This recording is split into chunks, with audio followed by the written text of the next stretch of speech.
Hello guys, this is Vidas, walking through the woods, taking my early morning 10,000 step practice. And as I'm doing this, I thought I will share with you some of the things I learned during my Saturdays More Palatino recital. Remember, I played it at Vilnius University St. John's Church.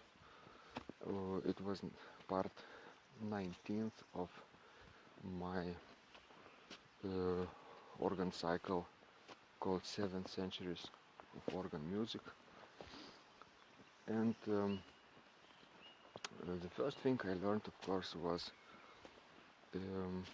how powerful it is to talk between the pieces.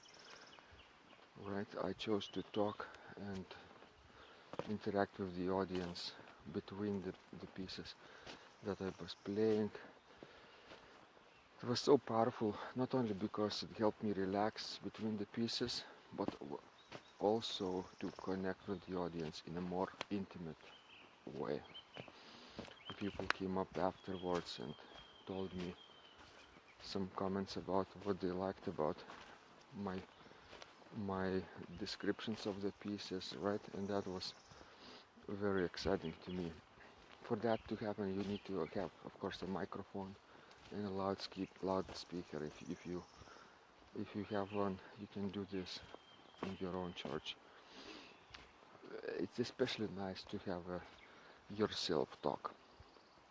It's not perhaps so comfortable at first, but you can learn that through practice, through doing 5, 10, 20, 30, 50 recitals this way.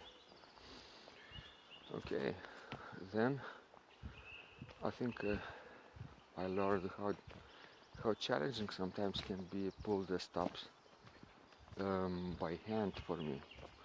I'm used to this organ. This is a mechanical beast with 64 stops, and not every stop handle can be managed, with particular ease or a similar ease.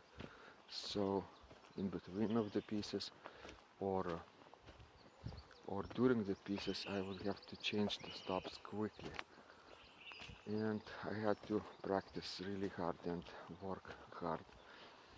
And in one particular place, while playing towards the end of the recital, playing, let's say, Grand Offertoire by Lavalier, I was supposed to play on the swell with reed stops on, but I started on the positive with principal stops. It was approximately the same level of loudness that I needed, but without the reeds. So I didn't freak out, though. I just kept going, continued to play, and then later on appropriate occasion jumped on the grave with the reeds, and that solved the problem. So this probably taught me a thing or two about managing my mistakes, right? I did some minor mistakes, but I kept going without any notice, taking any notice. I recorded this video, and you will be able to look at it and listen and watch it. You will find some of the mistakes, right? But they are not crucial at all. They're just like in the moment things. Maybe a pedal note here and there. Maybe this particular manual switch that wasn't supposed to happen. The most important probably for me was to keep going and not to blame myself too much about that during the performance. I could then afterwards I could watch the video and see what happened and prevent further mistakes by analyzing the video afterwards. But during the performance it's useless, right? You have to be in the flow, in the now, in the current measure. Excellent. Then I thought that people who came there were not many people during our recital, maybe 30, 40, or maybe 50, not more than 50 people. I learned that the less people comes to your recital, the better the echo will be, right? The reverberation. If the room is packed, then the reverberation will be gone, or almost gone. But now, with these 50 people or so sitting in the pews, the reverberation was beautiful, and I had to adjust my playing also even more. The reason that not too many people came probably was because of competition, direct competition, and of other events we had in Vilnius this evening.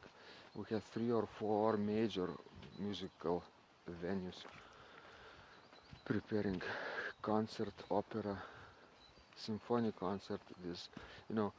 Every concert organizer competes with the same or a similar kind of audience in Vilnius, and there is only limited amount of people who are going to concerts in Vilnius, right?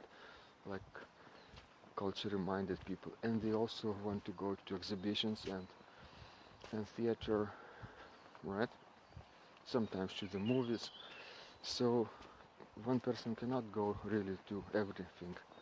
So concert organizers really have to struggle with competition in our area. And of course the best attendance is always the most popular. Maybe the one that is shown on TV, the featured newspapers and magazines, with glamour, trendy show, right? So that's part of the reasons that organ recitals worldwide are not very well attended, because organ is not a fashionable thing. Okay, that reminded me yesterday or Saturday. It didn't upset me because I already knew that, of course, and I will not stop playing organ recitals after this, because I'm not doing this, to get on TV, right? I'm doing this for myself. I need this. Any organist who plays in public knows that. I need this to express my art, and by doing this, I little by little grow my fan base. You see, I record my videos, upload them to YouTube, share them online. Little by little, the number of my true fans grows, and this is what's happening when you're constantly showing up as a blogger in people's email inboxes.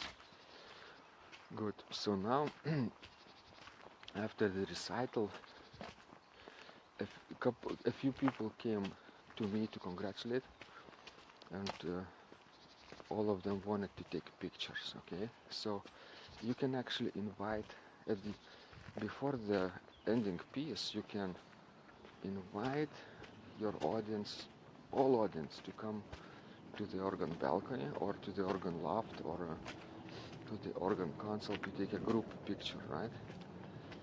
And somebody from your friends could take this picture for them, and you could actually send them to this audience. And actually, that would be a beautiful thing. Just ask them to leave their email address with you. Okay, and if a person writes an email address on the separate sheet of paper, in return you send them a gift, right? A picture from the recital that she loved and attended. Then you have a privilege of writing to that person again, writing an invitation to your next future recital, right? You're growing your future fan base. Completely ethically, you can use things like MailChimp, which gives permission marketing, newsletter subscription services. You enter their email address in the list, but they have to confirm that they really want. And you can remind, please confirm, clicking this link, because I want you to send you a picture of your of the recital that you attended. So everybody will, of course, click on that link. Alright, so another thing I learned was powerful. On the back of the program notes, I wrote this sentence: if you want to take a look at the inside of the largest pipe organ in Lithuania, go visit my website at organduo.lt/LT. This is my Lithuanian section of the blog, if you have noticed. And there you will find my free video demonstration, right, of this enormous organ. And this is particularly helpful because people want to know more about that instrument. And you can write and build your fan base out of the program notes right away. Taking advantage of your current audience. And then later they will become your future audience, right? Remember, always remember your future customers. The best future customers are past customers, repeat customers for you. So then I learned that a couple of tourists came to the organ loft from Italy, and they asked me to explain how the organ works, right? And I spent 10 minutes with them, showing them around, and they were so curious that I decided to give them a gift, a CD of mine, one for one person and another for another person, for his friend. And these two people, will be, of course, grateful. It was an act of kindness, unexpected kindness, and they will be remembered. So remember to have some gifts, some souvenirs after your recital that you could easily share and hand out. These souvenirs actually will remind these people about you, right? It's a win-win situation. You will be in their mind too, while providing help and inspiration to them. Great. So these are the things that I learned in the recital on Saturday. I hope to publish the entire video in the next few days. I left my camera at church on Saturday, and as I'm recording this on Monday, today the church is closed because of the Labor Day in Lithuania, International Labor Day. So I'll do that maybe in the coming days, maybe tomorrow, yes. And you will get, well, at least in this week, you will get my blog post about that. I will keep you posted. Okay, guys, this was Vidas Pinkevicius. If you haven't seen my video how to master any organ composition, sign up for my free mini course, 10-day mini course, in which I will teach you all my secrets that I'm constantly using to master quickly and effortlessly any organ piece that I set out to play. So I want you to do the same as fast as possible in 10 steps. And you can find this, of course, mini course in the video by signing up at organduo.lt/organ-tutorial. Wonderful. Thanks, guys. This is Vidas signing off. And remember, when you practice, miracles happen.